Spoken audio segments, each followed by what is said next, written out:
Hey tout le monde, j'espère que vous allez bien. Aujourd'hui, on se retrouve pour ma première vidéo sur YouTube. Roulement de tambour. C'est ma première vidéo sur YouTube et je me voyais très mal juste débarquer comme ça et vous bombarder de vidéos. Donc, je vous ai demandé sur Instagram, j'ai demandé à mes abonnés Instagram de me poser des questions et on va y répondre.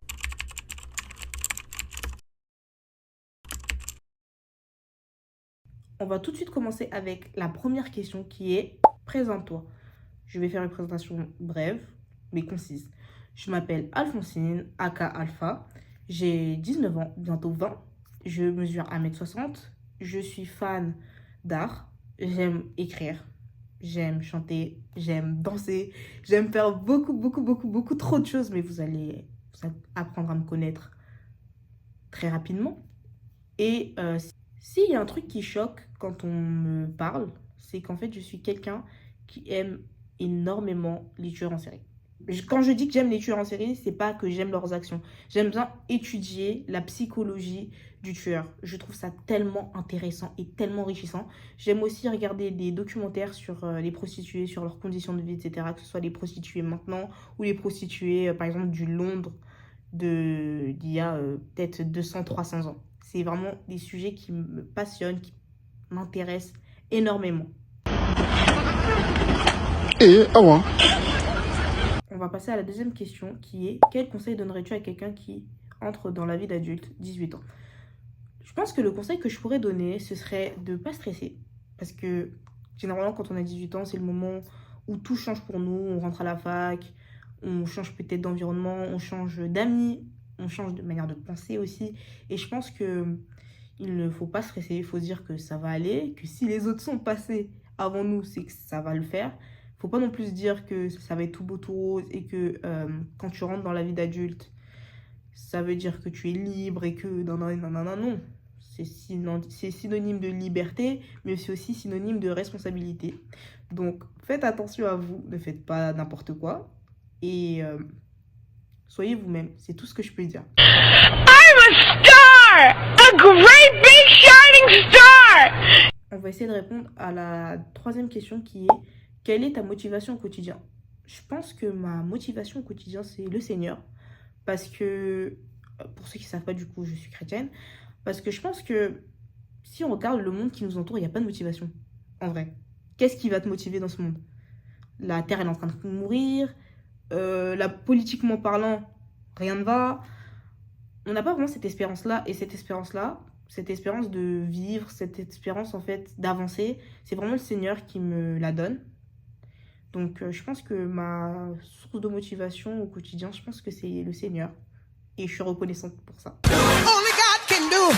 Only God can do. Only God can do. Only God can do. Do do do do do it. Do do do do do it. Do do do do do it. Do do do do do it. On va répondre à la cinquième question qui est quel conseil aurais-tu recevoir On va essayer de répondre à la question quel conseil aurais-tu aimé recevoir avant de te lancer? Je pense que le conseil que j'aurais voulu recevoir avant de me lancer, ce serait de vraiment essayer d'apprendre à monter une vidéo. Parce que c'est chaud de monter une vidéo. Vous voyez, comme ça, vous dites que c'est simple, mais c'est hyper compliqué. C'est très compliqué. Bon, on va dire que ça passe. Il y a quand même pire dans la vie. Mais c'est pas rien monter une vidéo. Je pense que c'est le conseil que j'aurais voulu recevoir avant de me lancer. C'est vraiment qu'on m'explique pas à pas comment on fait pour monter une vidéo. Parce que oui, c'est compliqué de monter une vidéo. On va essayer de répondre à l'avant-dernière question qui est comment gères-tu la pression des vues, des commentaires ou des attentes des abonnés? Pour ceux qui ne savent pas, je suis aussi sur TikTok depuis 2021 et j'ai mon compte Instagram. Donc je pense que je peux essayer de répondre à cette question avec ces deux informations-là parce que YouTube, je viens de me lancer. J'ai lancé un podcast aussi pour ceux qui ne savaient pas. D'ailleurs, il y a le premier épisode qui est déjà posté sur ma chaîne. Peut-être que vous m'avez découvert grâce à cet épisode, on ne sait pas. Donc, comment je gère la pression des vues, des commentaires ou des attentes des abonnés? Je pense que faut se détacher de ça et se dire qu'on est là avant tout pour s'amuser, pour rigoler. Parce que c'est vrai que quand tu vas voir 2 vues, 3 vues, 4 vues, tu vas te dire mais qu'est-ce que je fous là en fait? Et à quoi sert mon travail au final?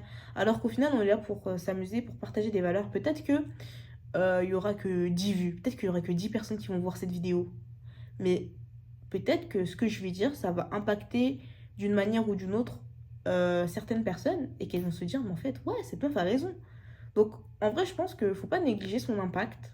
Parce que oui, on a de l'impact dans ce monde. Et je pense aussi qu'il faut voir les choses autrement. Parce qu'aujourd'hui, quand tu vas voir que tu as 100 abonnés, tu vas dire, oh, mais c'est pas grand-chose, mais 100 abonnés, c'est comme si tu alignais 100 personnes comme ça devant toi. C'est énorme. 3 vues, c'est 3 personnes. C'est déjà beaucoup 3 personnes qui regardent une vidéo. Donc en vrai, je pense qu'il faut juste se détacher de là et se dire qu'on est là pour s'amuser et qu'on est là avant tout pour partager des valeurs, pour partager en fait une histoire et peut-être même une expérience. Donc je pense que c'est dans cette optique-là en fait qu'il faut être pour ne pas subir cette pression-là des commentaires, des vues et même des abonnés. Parce que c'est comme ça.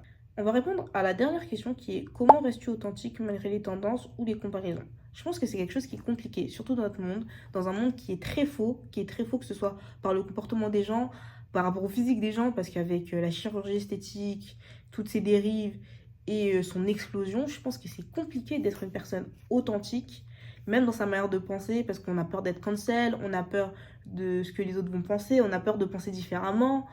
Et je pense en vrai que pour rester authentique malgré les tendances et les comparaisons, il faut avant tout se dire que notre manière de penser, du moment que ça n'offense personne, du moment que c'est pas quelque chose de raciste, que ce soit homophobe, que ce soit christianophobe, islamophobe, tout ce que vous voulez, du moment qu'en fait ça va et que tu n'atteins pas sur la liberté des autres, en vrai, exprime-toi, sois authentique, sois comme tu es et ne te mets pas des bâtons dans les roues parce que tu es différent. Parce que moi, on m'a catégorisé comme étant bizarre toute ma vie. On m'a dit que j'étais bizarre, on m'a dit que j'étais spéciale, on m'a dit que j'étais voilà, que j'étais pas normale. Et je pense que c'est ça qui fait la différence. Parce que dans un monde où on voit tout le monde qui ressemble à Kim Kardashian, ou tous les mecs en fait qui se ressemblent entre eux, je pense que il faut se dire que il faut qu'on ait cette singularité-là. Et c'est important de se dire que oui, tu es bizarre. Et alors? Qu'est-ce que c'est qu'être bizarre même? Tu vois? T'es bizarre peut-être pour cette personne-là, mais peut-être pour une autre personne, tu es normal. Donc, mets-toi en tête que être bizarre, c'est juste par rapport... Ça change en fait. En fait, c'est par rapport à la perception que les autres ont de toi. Mais le plus important, c'est ce que tu as comme perception de toi. C'est ça qui est le plus important. Si tu trouves que ce que tu penses est bien, vas-y, fonce. Te mets pas de bâton dans les roues. Ça ne sert à rien. De toute façon, les gens, ils vont regarder, ils vont critiquer. Mais demain, si tu réussis, ce seront les mêmes qui vont dire « Je savais que tu allais réussir ». Donc, les gens sont hypocrites. Donc, autant faire ce que tu veux, autant faire quelque chose que tu aimes, que tu apprécies. Malgré le regard des autres, c'est pas grave, c'est que des regards. Ils vont pas venir te frapper. Fais ce que tu veux. Franchement, fais ce que tu veux. Je vous encourage vraiment à être authentique. Soyez comme vous êtes. Parlez comme vous voulez. Habillez-vous comme vous voulez. C'est vous. Le plus important, c'est vous. Les autres, on s'en fout. Écoutez, malheureusement, c'est la fin de cette vidéo. Je sais, elle était un petit peu courte. Mais bon, je pense que c'est mieux de faire une vidéo concise où je parle de quand même beaucoup de choses plutôt qu'une vidéo très longue avec des informations redondantes. Donc, ce qu'on va faire, c'est que je vous pousse vraiment à vous abonner, à liker, à partager la vidéo, à mettre un commentaire parce que je vais lire tous vos commentaires. Je ne sais pas s'il y en aura 2, 3, même 1. C'est pas grave, le plus important, c'est que je le vois. Et puis, on se revoit pour la prochaine fois, pour une nouvelle vidéo. Bisous, prenez soin de vous.